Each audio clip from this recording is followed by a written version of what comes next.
millions of young people grow up in the sunlight of opportunity. But that is another America. And this other America has a daily ugliness about it that transforms the buoyancy of hope into the fatigue of despair. In this other America, millions of people find themselves walking the streets in search for jobs that do not exist. In this other America, millions of people are forced to live in dilapidated, substandard housing conditions where they do not have wall-to-wall carpet, but where they all too often have wall-to-wall rats and roaches. In this other America, thousands of young people finish college or high school rather every year reading at an 8th grade or 9th grade level, not because they are dumb, not because they don't have native intelligence, but because the schools are so inadequate, so overcrowded, so devoid of quality, so segregated, if you will, that the best in these minds can never come out. And I guess the most critical problem in the other America is the economic problem. For in this other America, we find some 40 million of our brothers and sisters perishing on a lonely island of poverty in the midst of a vast ocean of material prosperity.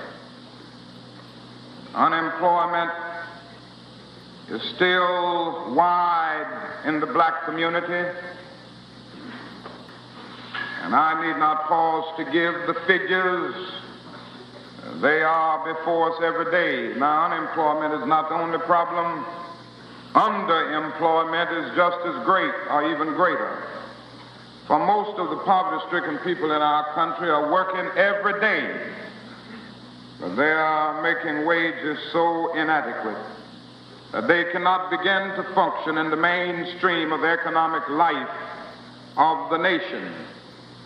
They are working, in many instances, full-time jobs for part-time income. Now, because of this economic deprivation, that is a great deal of bitterness, a great deal of despair, a great deal of anger on the part of millions of people in the other America. And we've seen this anger, this despair express itself in the violent explosions that have taken place over the last few summers. We have seen our cities burning.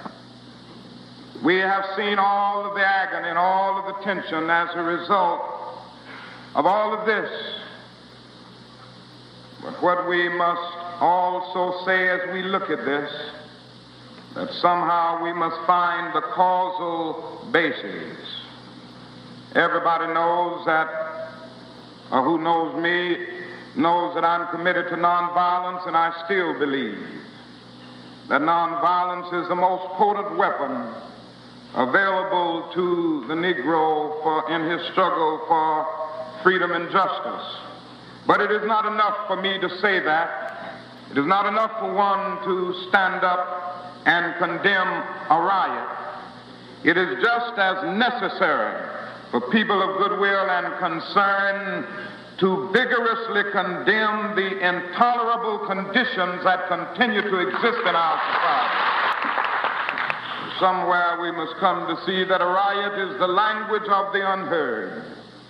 What is it that America has failed to hear? It has failed to hear that the plight of the poor has worsened over the last few years. It has failed to hear that the promises of freedom and democracy have not been met.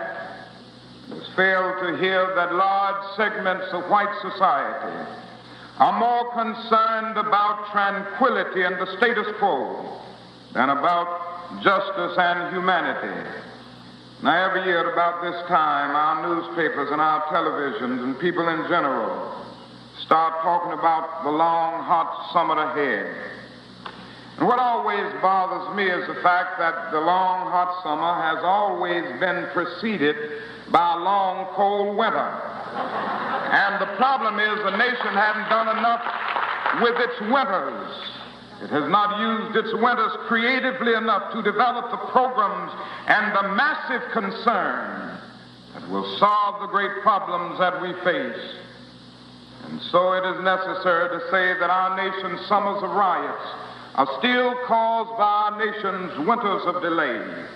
And as long as justice is postponed, we will always have the possibility of these dark days of social disruption. And so something must be done to solve these great problems. But as you know, direct action was a powerful weapon that we used all across the South to deal with many of the evils that engulfed that area of the country. And we had movement after movement, and assault after assault. We finally brought an end to the system of legal segregation through powerful nonviolent direct action. And then we used this method also in Selma, Alabama, to finally grapple with the whole political issue of the denial of the right to vote. We were finally able to get a voting rights bill. And so there were some legislative victories as a result of those direct action movements. But we must understand what these movements did not do. Number one, they did not rid our nation of racism. Number two, while they did a great deal to rectify long-standing evils in the North, they did very little to penetrate the lower levels of deprivation in the black ghettos of the North. They did very little to improve the economic lot of the masses of Negroes in our country. Not only that, we must come to see that in these movements, we got responses and support because it really didn't cost the nation anything to deal with them. It didn't cost the nation anything to integrate lunch counters. It didn't cost the nation 1 penny to guarantee the right to vote. And a lot of people really supported us in Alabama and Mississippi and all across the South because they were really against something, not because they were for genuine equality for the black man. They looked at Bull Connor and saw how he was beating us and how brutal he was, and they were really outraged. They looked at Jim Clark in Selma, and they were outraged about it. And so they took a stand for decency. But it was never really a stand for genuine equality for the black man. T.S. Eliot said on one occasion that is no greater heresy than to do the right thing for the wrong reason. A lot of people were doing the right thing, but they were doing it for the wrong reason. And now when we demand that people do the right thing for the right reason, they begin making excuses and giving all kinds of rationalizations. Now the time has come for genuine equality to come into being for all of God's children.